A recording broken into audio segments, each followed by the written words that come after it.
Today's जी के programme में आपका स्वागत है। सबसे पहले अभ्यास प्रश्न देखते हैं। ओडिशा सरकार ने हाल ही में 5 जिलों को नक्सल प्रभावित इलाकों की सूची से हटा दिया है। निम्नलिखित में से कौन सा जिला इसमें शामिल नहीं है? संबलपुर, देवगढ़, नयागढ़ और कटक। सही उत्तर है कटक।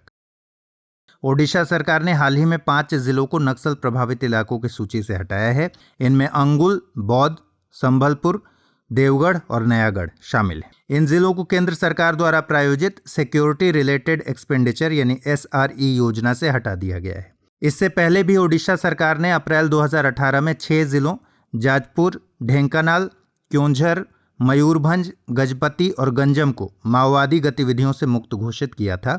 अब ओडिशा राज्य के कुल 11 जिले आधिकारिक रूप से माओवादियों से मुक्त हैं। तो इस तरह इस प्रश्न का सही जवाब है ऑप्शन डी, कटक। हमारे वीडियो अंग्रेजी में देखने के लिए फॉलो करें हमारा ही दूसरा YouTube चैनल दृष्टि IAS English.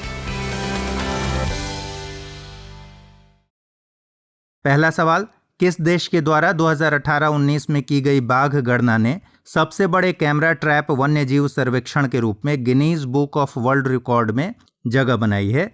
Guinness book of world record बनाया है। भारत, पाकिस्तान, बांग्लादेश या फिर साउथ अफ्रीका? सही जवाब है भारत। भारत के द्वारा 2018-19 में की गई बाघ गणना ने सबसे बड़े कैमरा ट्रैप वन्यजीव सर्वेक्षण के रूप में Guinness book of world record बनाया है। कैमरा ट्रैप दरअसल मोशन सेंसर से लैस एक आउटडोर फोटोग्राफिक डिवाइस है जो किसी जानवर के गुजरने पर रिकॉर्डिंग शुरू करता है। इस गणना में कैमरा ट्रैप को 141 साइट्स में 26,838 स्थानों पर लगाया गया था, जिसने वन्यजीवों की लगभग 35 मिलियन तस्वीरों को कैप्चर किया। नवीनतम गणना के अनुसार देश में अब बाघों की अनुमानित संख्या 2967 है। इस संख्या के साथ भारत में वैश्विक बाघों की आबादी का लगभग 75% हिस्सा मौजूद है और भारत ने बाघों की संख्या दोगुनी करने के अपने संकल्प को 2022 के लक्ष्य वर्ष से पहले पूरा कर लिया है। तो इस प्रकार इस प्रश्न का सही जवाब है ऑप्शन ए, भारत।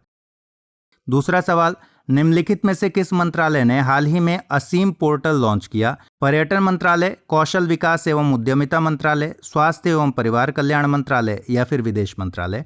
सही जवाब है ऑप्शन बी, कौशल विकास एवं उद्यमिता मंत्रालय। कौशल विकास एवं उद्यमिता मंत्रालय ने कुशल लोगों को आजीविका के अवसर खोजने में मदद करने के लिए असीम पोर्टल लॉन्च किया है।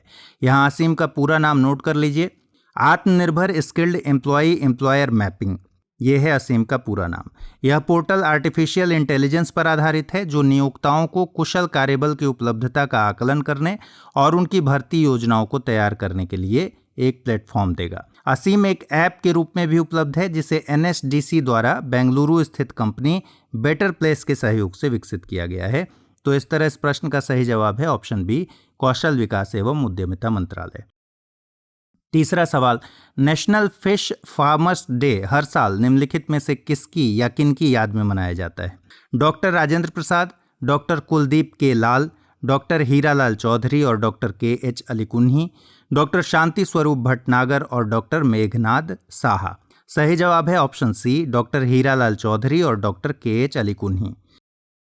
नेशनल फिश फार्मर्स डे हर साल 10 जुलाई को डॉक्टर हीरालाल चौधरी और डॉक्टर KH अलीकुन्ही की याद में मनाया जाता है। इन्होंने 10 जुलाई 1957 को प्रमुख भारतीय मछलियों कार्प्स में प्रेरित प्रजनन यानी हाइपोफाइजेशन की तकनीक का सफलतापूर्वक प्रदर्शन किया था। इस आयोजन का मकसद देश में मत्स्य संसाधनों के प्रबंधन के तरीकों पर ध्यान आकर्षित करना है और एक स्वस्थ पारिस्थितिकी तंत्र का विकास करना है। यह दिवस इस क्षेत्र में काम करने वाले फिश फार्मर्स, एक्वाप्रेन्योर्स और मछुआरों को उनकी उपलब्धियों और देश में मत्स्य क्षेत्र के विकास में उनके योगदान को मान्यता देने के लिए मनाया जाता है। तो इस तरह इस प्रश्न का सही जवाब है ऑप्शन सी। चौथा सवाल, निम्नलिखित में से किसके सहयोग से जनजातीय मामलों के मंत्रालय द्वारा गोल पहल का आयोजन किया जा रहा है? Microsoft India, Google India, Facebook India या फिर इसरो? सही जवाब है फेसबुक इंडिया यानी ऑप्शन सी। जनजातीय मामलों के मंत्रालय द्वारा फेसबुक इंडिया के सहयोग से गोल प्रोजेक्ट चलाया जा रहा है। यहाँ गोल का अर्थ क्या है? यहाँ गोल का अर्थ है गोइंग ऑनलाइन एज लीडर्स। यह पहल मुख्य रूप से आदिवासी क्षेत्रों में रहने वाले युवाओं के लिए एक मेंटरशिप प्रोग्राम है।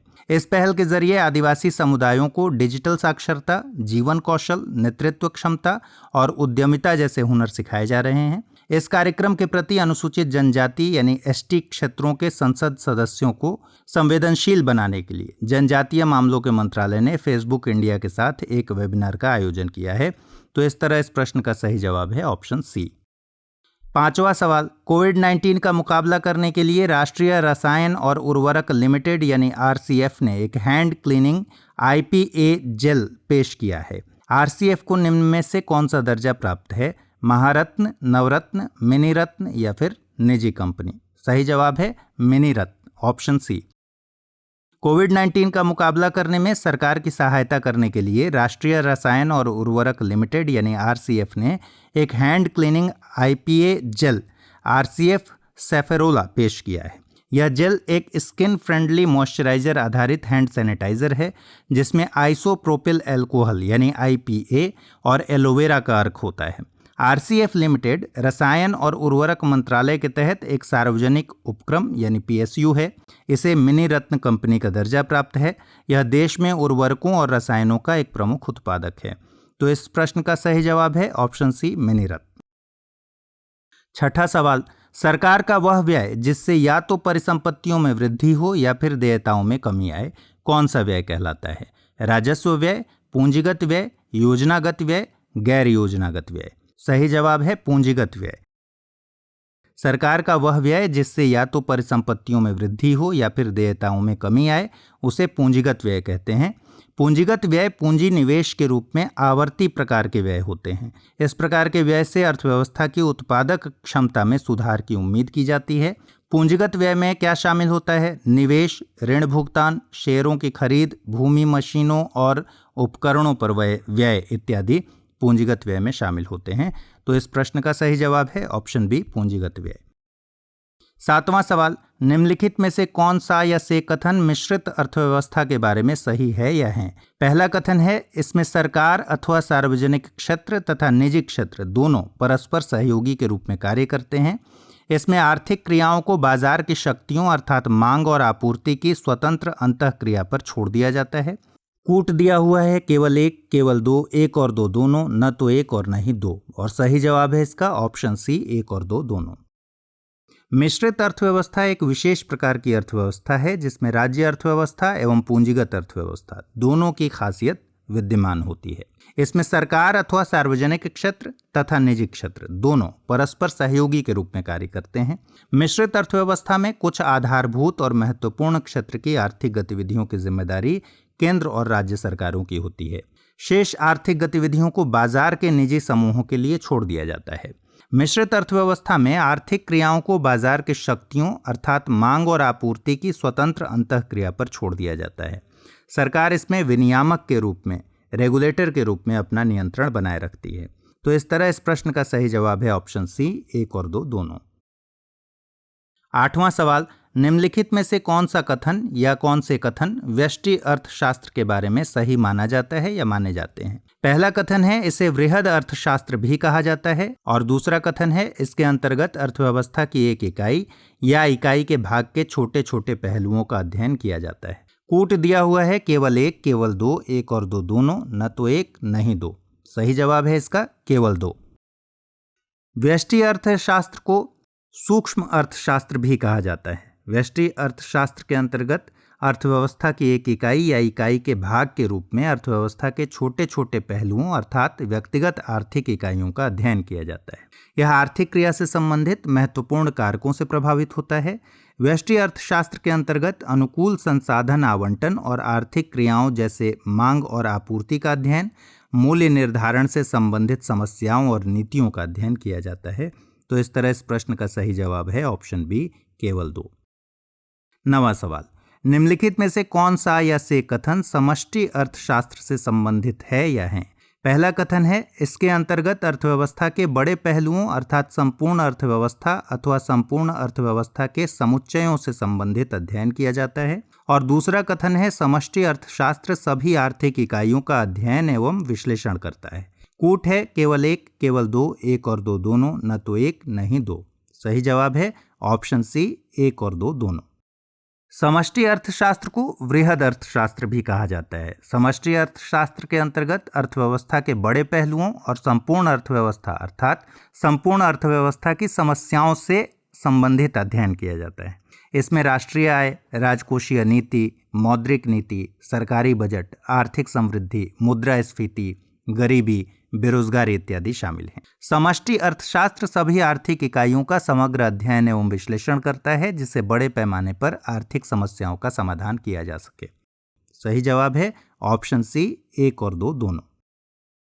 10वां सवाल है, निम्नलिखित में से कौन सा या से कथन सार्वजनिक क्षेत्र के उपक्रम के बारे में सही है या है? पहला कथन है, भारत सरकार द्वारा नियंत्रित एवं संचालित उद्योगों एवं उपक्रमों को सार्वजनिक क्षेत्र के उपक्रम कहा जाता है।